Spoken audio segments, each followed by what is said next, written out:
Баршаңызға қайырлы күн. Бүгін сіздерге өте оңай және қарапайым ингредиенттен жасалатын пиццаның рецебімен бөлісетін боламын.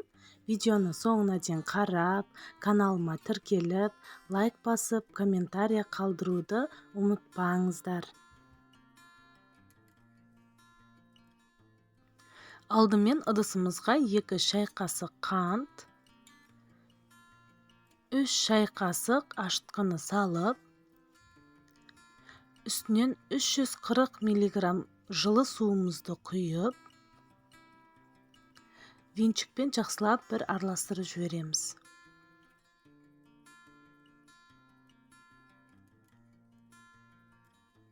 Сосын үстінен 1 ас қасық сұйық майымызды құйып, пищевой пакетпен бетін жауып, 10-15 минутқа үстін орап қоямыз.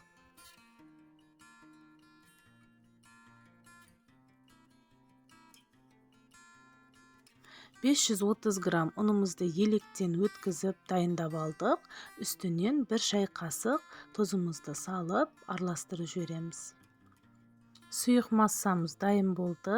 Енді үстінен ұнымызды салып, аз-аздан қамырымызды илейміз.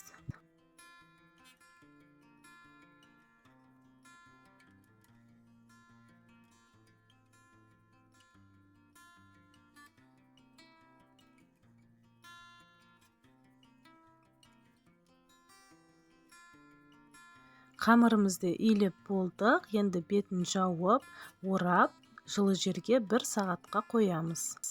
Қамырымыз ашып көтерілді. Енді ыдыстан алып, мен 2 бөлікке бөлдім. Сіздер 4 бөлікке бөлсеңіздер болады. Менің табам үлкен болғандықтан 2 үлкен пицца шығардым.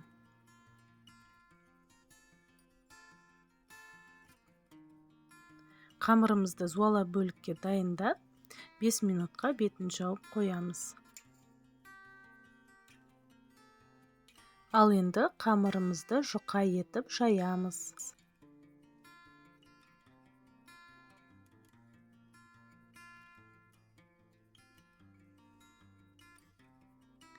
Қамырды өте жұқа жаятын болсаңыздар, 4-5 минутқа ғана, ал сәл қалыңдау болса, 10 минутқа қойып пісіріп аласыздар. Сол кезде пиццамыз өте жұмсақ және дәмді, әдемі болып шығады. Қамырымызды жайып болды. Енді табаға салып, салмасын дайындаймыз. Алдымен қаламызша кетчуппен пиццаның дайын приправасын қосамыз. Жақсылап араластырып, тестамыздың үстін біркелкі жағып шығамыз.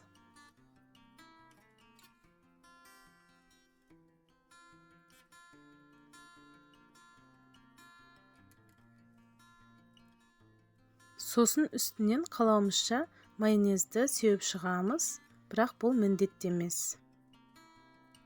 Сосын сырымызды теркадан өткізіп алып, бетінен барлық жеріне біркелкі сеуіп шығамыз.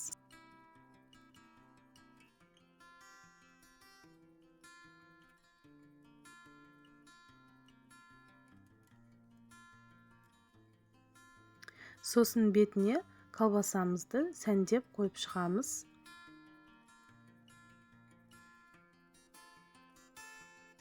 Және үстінен оливкемізді әдемілеп сәндеп қоямыз.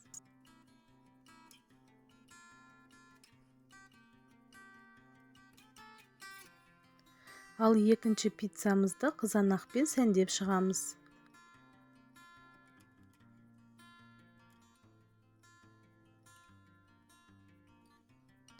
Қызып тұрған пеште 220 градуста 7-10 минутта пісіп шығады.